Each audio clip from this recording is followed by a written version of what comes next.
Ngayon ho, nako, eto magkwenta muna ho tayo, mga bossing, no?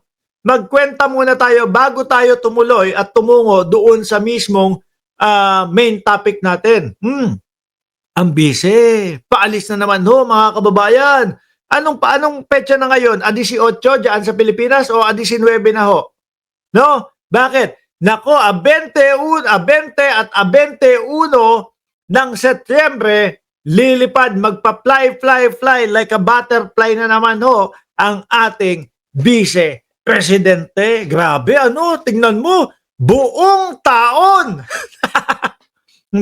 Hindi naman buong taon kasi hindi naman kasama yung January, February eh. Nag-umpisa na siya March, mga bossing. Oh. Pero tingnan mo, makukonsidera ba na ang ating vice presidente ay OFW? No, parang OFW na eh. Ayun, halos lahat to nasa labas ng bansa. Ano pa ginagawa nito sa bansa natin? Ano pa tinutulong nito sa bayan natin? Oh, BP Sara Travels, next stop, Japan. Sabi ni Ma'am Delia Rosario, mag-aaladora na naman ang bruha. Isa-isahin ho natin, mga bossing, ha? March 12. No? Lipad agad ng Netherlands. Ito, given, mga kababayan. Maiintindihan ho natin dahil Marso 11 ho, mga boss chief amoser, noong inaresto ang dating Pangulong Duterte. Marso 11, noong isinakay ni General Torre si dating Pangulong Duterte sa eroplano na kinatatakutan niya ni Bato de la Rosa, ni Mick Madi, no? Sabi nung iba, nakabalik na ang eroplanong naghatid kay dating Pangulong Duterte. Parang may susunduin ulit eh, no? Pero wag kayo, ha? Bakit? Wag kayo. Anong petsa na? 18 dito sa amin. Oh, 12 days. 12 days, Oktubre na ho, mga kababayan. Aba, yari to. Aba, yan po yung petsa o yan po yung buwan, mga boss chief amoser, na sinasabi na baka posibleng lumabas yung warrant of arrest nung second batch ho, mga kababayan. Eh, sino ba yung sinasabing yun? Bato, Bungo at yung ibang mga kapulisan ho, mga bossing. Sabi ni Katotoy, bakit approve ang 2026 budget ng OBP? Mas malaki pa, 900 plus. No? Oh. March 12, The Hague, Netherlands. Ayan po, given. No? Okay lang ho. Maiintindihan ho natin. Kasi Marso 11 nga, nung ibinyahe ang dating Pangulo. Mayo, halos isang buwan siya dyan eh. Di ba? 3 hanggang 4 na buwan ang Vice Presidente dyan sa The Hague. O, pagkatapos mga kababayan, mga 12, March, April, bumalik na. Mayo 26, Qatar naman ho, mga boss chief amoser. At ito hindi ho magpapahuli yung kapatid.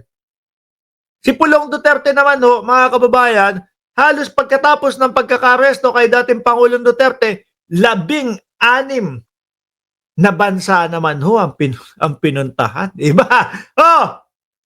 Diba? Grabe, ang sarap ng mga buhay. Talagang biyahe dito, biyahe doon. Netherlands, tapos Qatar, tapos yung kay Pulong naman, 16 na bansa naman yung kanyang pinuntahan. Saan ka pa? No? Mga biyaheros. Oh. May 26, Qatar. May 30, balik ng The Hague, Netherlands. Sumunod June 12, Kuala Lumpur. Ngayon hindi na makapagsalita yung mga DDS eh. Hindi na masabi sa ating Pangulo, naku, si Bongbong Marcos. Puro na lang lakwatsa yan. Hininto na ho nila yun, mga bossing. Bakit? Babalik ho sa kanila eh. Matatamaan ho sila, mga kababayan eh.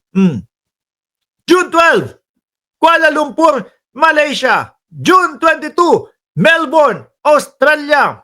At dito na nga po, nung papunta ng Australia, dito na sinasabi ng iba, nako, kaya mga nagbibisita yan sa iba't ibang mga bansa, humihingi ng interim release yung mga yan.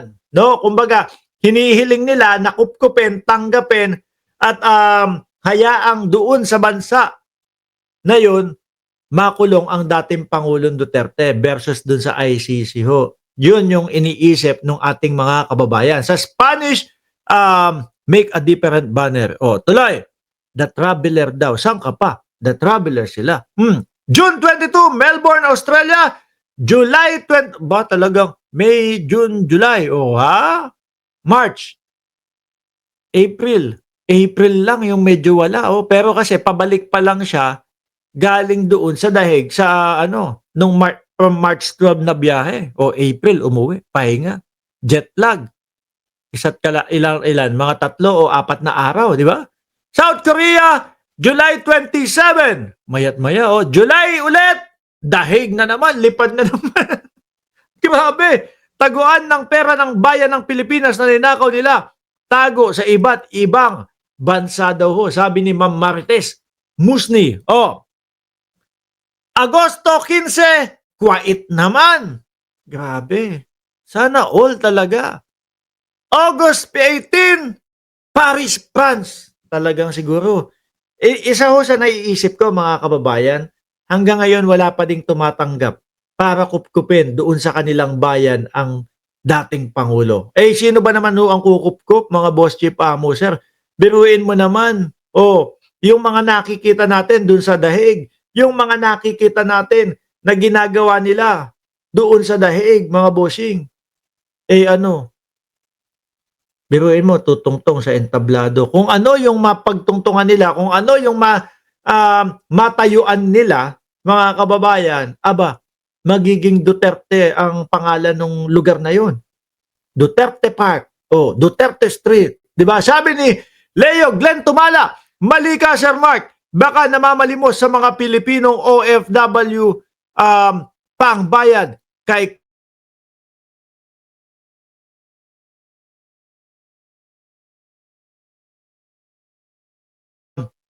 ayan, nawala tayo. Baka sabi lang ho, mga kababayan, ni Pulongski, Dehins, pwede yun.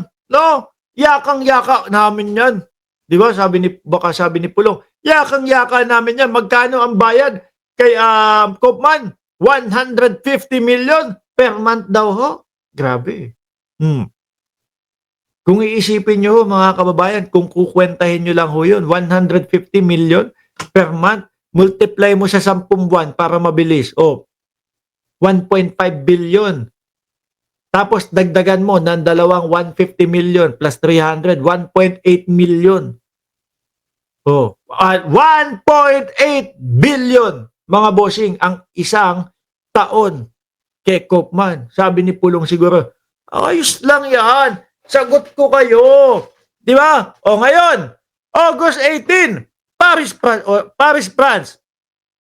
Pagkagaling sa Paris, France, August 22, 27, 28, dahig, Netherlands na naman po, no? At eto nga po, bukas mga bossing, Setyembre 20 hanggang 21, papunta naman po sa Japan ang ating Vice Presidente. Nakalimutan na ho yata ang Pilipinas. Ngayon mga kababayan, paano ho natin masasabi na talagang nagtatrabaho pa ang Vice Presidente? Kung ito puro biyahe, hindi kaya yung opisina nila yung mga staff na lang ang nagtatrabaho? Di ba? Or baka mamaya sarado. Sarado. Hindi naman ho siguro, mga kababayan. Baka bukas pa din naman ho yan. No, kaya lang, yung presensya ng Vice Presidente, wala.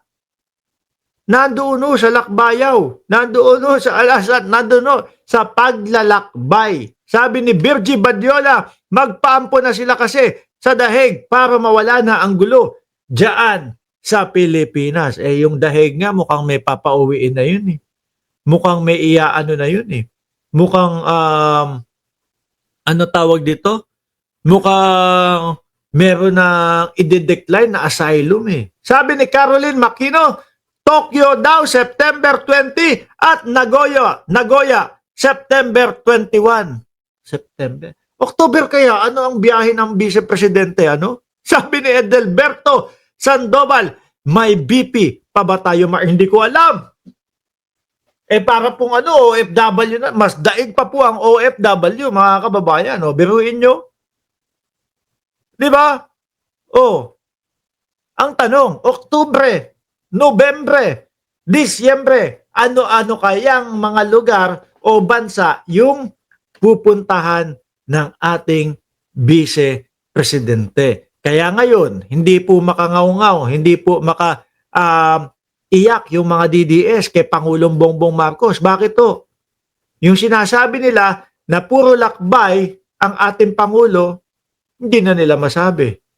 Kasi mas more on puro lakbay ang ating Vice Presidente. Sabi ni Joel Depano, loko to si Sir Joel. Oh. Hoy Sir Joel, kailan kaya ang biyahe niya ni BP? Sahel daw ho, mga kababayan. Ewan ko. Sir, no, ikaw talaga kung ano-ano iniisip mo dyan sa comment section.